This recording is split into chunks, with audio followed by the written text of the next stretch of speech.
Do you also want to ace CUET 2026 and get admission into your dream college? Congrats! You have found the right video. Hi, my name is Samira Verma and I'm currently pursuing political science honors from Lady Shri Ram College, University of Delhi.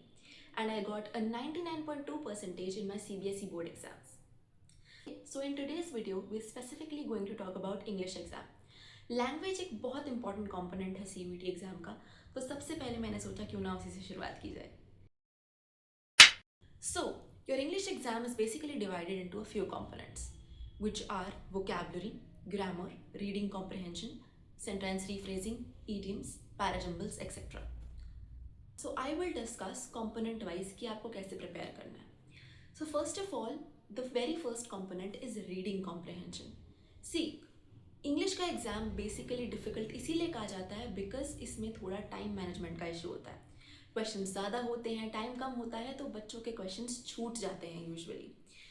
And to prevent that, सबसे basic चीज़ होती है आपके reading comprehension में आप कितना time लगाते हैं.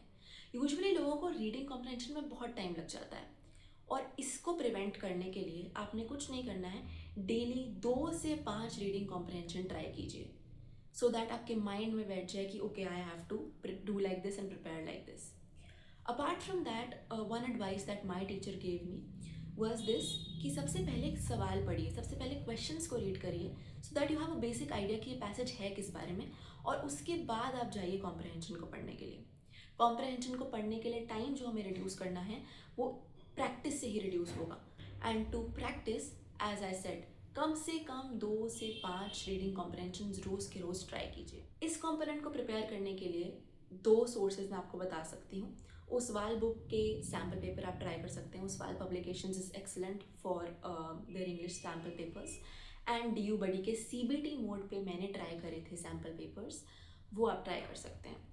And just to tell you, this video is not sponsored, nobody told me to take their names. ये मेरे खुद के ट्राइड एंड टेस्टेड सोर्सेज हैं जो मैं आज आपको बताने वाली हूँ.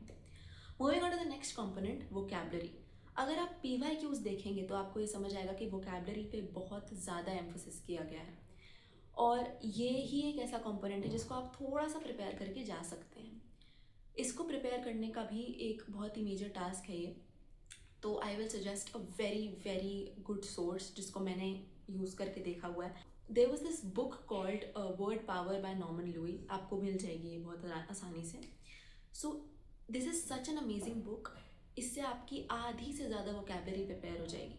Apart from that, I will suggest something that I did for myself. मुझे कोई भी नया वर्ड मिलता था, किसी भी सैम्पल पेपर में कहीं पर भी मिलता था, कोई भी नया वर्ड मैं विटनेस करती थी तो मैं उसको अपने पास लिख लेती थी. And I prepared my whole dictionary using that. So you can also try that for yourself. Moving on to the next component, that is grammar.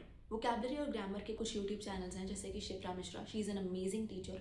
वो कैब भी इन्होंने बहुत अच्छे से प्रिपेयर कराई थी, एज वेल एज ग्रामर. तो you can watch your videos. CUET Adda is another very amazing channel जिनकी वीडियोज़ से मैंने अपनी इंग्लिश प्रिपेयर करी थी. And dear sir, you can also refer उनको. Apart from that, for both vocabulary and grammar, एक basic चीज़ जो आपको याद रखनी है वो यही है कि आप PYQs प्रिपेयर कीजिए. Prepare as many PYQs, as many sample papers. जितने ज़्यादा आप कर सकते हैं उतना बेटर रहेगा for all the components and all the papers. Moving on to the next component, idioms and phrases. Idioms and phrases भी उतना ही डिफ़िकल्टी है इसकी भी जितनी वो कैब की है. Therefore आपको ये भी रोज़ के रोज़ प्रैक्टिस करने हैं. कहीं पर भी आपको idioms and phrases कुछ भी आप देखते हैं, नोट दैट डाउन, उसका मीनिंग नोट डाउन करिए.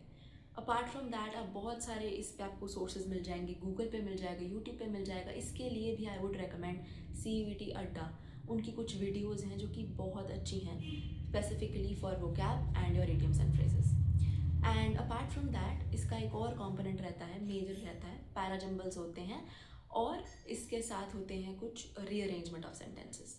सो once again, you can not go prepared. इसमें भी आप ये प्रिपेयर करके नहीं जा सकते कि okay this is the defined thing and I have to learn it and वहाँ पर जाके लिख पाएंगे. नहीं, ऐसा नहीं हो सकता. देयरफॉर इसकी भी आपको प्रैक्टिस करनी होगी. सो जितने ज़्यादा आप पैराजम्बल्स, जितने ज़्यादा आप ये सेंटेंस रीअरेंजमेंट प्रैक्टिस कर पा सकते हैं उतने कीजिए from once again sample papers and PYQs. इसके लिए भी I would suggest DU buddy के सैम्पल पेपर्स. एंड क्योंकि उन्होंने अपने जो साइट है उसको कंपोनेंट वाइज डिवाइड कर रखा है, So you can refer to that. That is amazing.